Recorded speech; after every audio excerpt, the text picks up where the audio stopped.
किस राक्षस से डरकर भागे थे भगवान शिव। धार्मिक कहानी। भगवान शिव के बारे में प्रचलित है कि वह थोड़ी सी तपस्या से आसानी से प्रसन्न हो जाते हैं। हालांकि कई ऐसे उदाहरण भी हैं जब किसी ने बड़ा वरदान पाने को उनकी कठिन तपस्या भी की है। लंकाधिपति रावण ने भी अमरत्व का वरदान पाने के लिए भगवान शिव को अपने 10 सिर चढ़ा दिए थे। भगवान शिव से जुड़ी ऐसी ही एक और कहानी है जिसमें एक राक्षस ने शिवजी की घोर तपस्या कर उन्हें प्रसन्न किया था। हालांकि वरदान देकर भगवान शिव खुद ही मुसीबत में फंस गए थे। बाद में भगवान विष्णु ने उन्हें इस मुसीबत से छुटकारा दिलाया था। कहानी के मुताबिक एक बार महर्षि नारद धरती पर घूम रहे थे। रास्ते में उन्हें वृकासुर नाम का राक्षस मिला। नारद मुनि को देखते ही उसने कहा कि मैं आपसे कुछ सलाह लेना चाहता हूँ। आप मुझे बताइए कि ब्रह्मा, विष्णु और महेश में कौन देवता जल्द प्रसन्न हो जाते हैं। महर्षि नारद ने बहुत सोचने के बाद कहा कि वैसे तो तुम तीनों महादेवों में से किसी की भी तपस्या कर सकते हो, लेकिन ब्रह्मा और विष्णु जल्दी प्रसन्न नहीं होते हैं।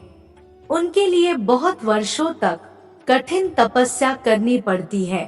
ये भी हो सकता है कि तुम्हारी आयु पूरी हो जाए लेकिन तपस्या पूरी न हो। भगवान शंकर थोड़ी आराधना से ही प्रसन्न हो जाते हैं। वे अपने भक्त की इच्छा पूरी करने के लिए सोच विचार नहीं करते हैं। वृकासुर ने भगवान शंकर की आराधना करने का फैसला किया और हिमालय के केदार क्षेत्र में जाकर आराधना करने लगा। यज्ञ, जप, तप, ध्यान सब प्रकार से वह पूजा पाठ करने लगा।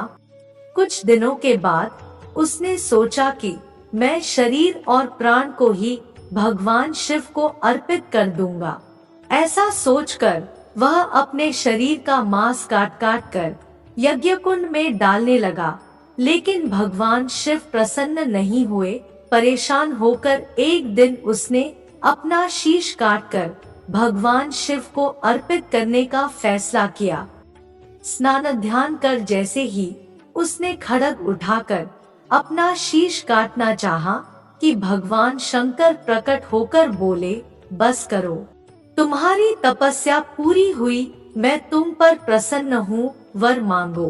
वृकासुर हाथ जोड़कर भगवान शिव से बोला, आप मुझे वर दीजिए कि मैं जिस प्राणी के सिर पर हाथ रख दूं, उसकी तुरंत मृत्यु हो जाए।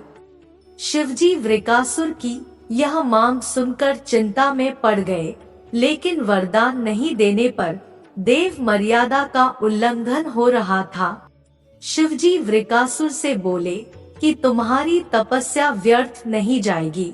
तुमने मुश्किल वरदान की कामना से तपस्या की थी, इसलिए तुम्हें तपस्या भी कठिन करनी पड़ी।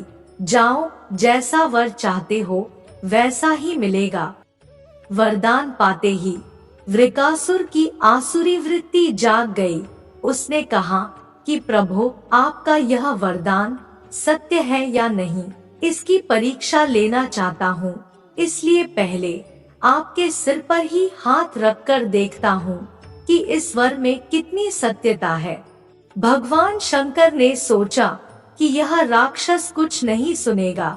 जब वृकासुर शिवजी के सिर पर हाथ रखने के लिए आगे बढ़ा तो वह वहां से भागने लगे। इस पर वृकासुर का क्रोध बढ़ गया। वह पीछा करते हुए चिल्लाया कि महर्षि नारद की तरह आपने भी मुझसे छल किया है। वरदान की परीक्षा से डरकर क्यों भाग रहे हैं? शिवजी भूमंडल छोड़कर देवलोक तक भागते रहे और वृकासुर भी उनका पीछा करता रहा। अंत में भगवान शिव विष्णु लोक पहुँचे और विष्णु जी को अपनी परेशानी बताई। विष्णु जी ने हंसकर कहा कि कुछ भी हो, आपके वरदान की सत्यता तो सिद्ध करनी ही होगी। भगवान विष्णु ने योगमाया से एक वृद्ध तेजस्वी ब्रह्मचारी का स्वरूप बनाया और वृकासुर की ओर चल पड़े। भगवान विष्णु को जब वृकासुर आता हुआ दिखाई दिया तो उन्होंने आगे बढ़कर उसे प्रणाम किया। उन्होंने वृकासुर से कहा कि असुरराज कहाँ भागे जा रहे हैं? लगता है कि आप बहुत थक गए हैं, शरीर को थोड़ा आराम दीजिए, आप सब प्रकार से समर्थ हैं। फिर भी मेरे योग्य कोई काम हो तो बताइए। अक्सर लोग अपने मित्रों और सहायकों से ही अपने काम पूरा करा लेते हैं। एक तेजस्वी ब्रह्मचारी की बातें सुनकर वृकासुर ने शिवजी के वरदान और उसकी परीक्षा की बात बताई।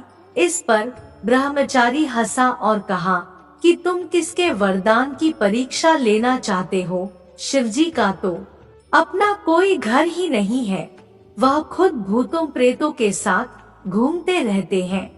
वह भला किसी को क्या वर देंगे? वर देने वाले तो ब्रह्मा और विष्णु ही हैं। विष्णु जी ने वृकासुर से कहा कि तुम्हें वरदानी होना था तो ब्रह्मा या विष्णु की आराधना करनी चाहिए थी। शिवजी के पीछे बेकार दौड़ रहे हो। वरदान देने वाला तो खुद इतना शक्तिशाली होता है कि उसके वरदान का असर खुद उस पर नहीं हो सकता है। उन्होंने तो तुम्हें झूठ मूठ का वरदान दिया है, तुम्हारी तपस्या बेकार चली गई। ब्रह्मचारी की बात सुनकर वृकासुर निराश हुआ, उसका मनोबल टूट गया। वह कहने लगा कि मुझे तो देवर्षि नारद ने शिव की आराधना करने को कहा था। ब्रह्मचारी ने कहा कि तुमने नारद मुनि पर भरोसा कर लिया। वह तो ऐसे घुमक्कड़ साधु है जो सभी को उल्टी सलाह ही देते हैं। अगर तुम्हें मेरी बात पर भरोसा नहीं हो तो अपने सिर पर हाथ रखकर देख लो कि कैसे शिव ने तुम्हें झूठा वर देकर बहकाया है। वृकासुर का मनोबल बुरी तरह टूट चुका था।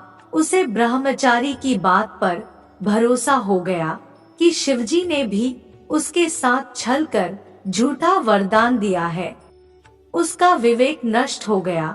उसने वरदान की सत्यता का परीक्षण करने के लिए अपना हाथ अपने ही सिर पर रख लिया। सिर पर हाथ रखते ही भयंकर अग्निपुंज प्रकट हुआ और वृकासुर उसमें भस्म हो गया। भगवान शिव, विष्णु जी और वृकासुर की इस कहानी में जीवन का अहम सार छुपा है। कहानी सीख देती है कि बिना सोचे विचारे किसी को कुछ देना और पाने वाले का कृतघ्न होकर दाता को ही संकट में डालने का ऐसा ही नतीजा होता है। कृतघ्नता के उन्माद में बुद्धि विवेक नष्ट हो जाता है और उपलब्धि ही विनाश का कारण बन जाती है। शिव शंकर महादेव की जय, माता पार्वती की जय। मेरे प्रिय भाइयों और बहनों, आशा है कि आपको यह कथा पसंद आई होगी। इसके लिए आप वीडियो को लाइक करें, चैनल सब्सक्राइब करें और कमेंट अवश्य करें। धन्यवाद।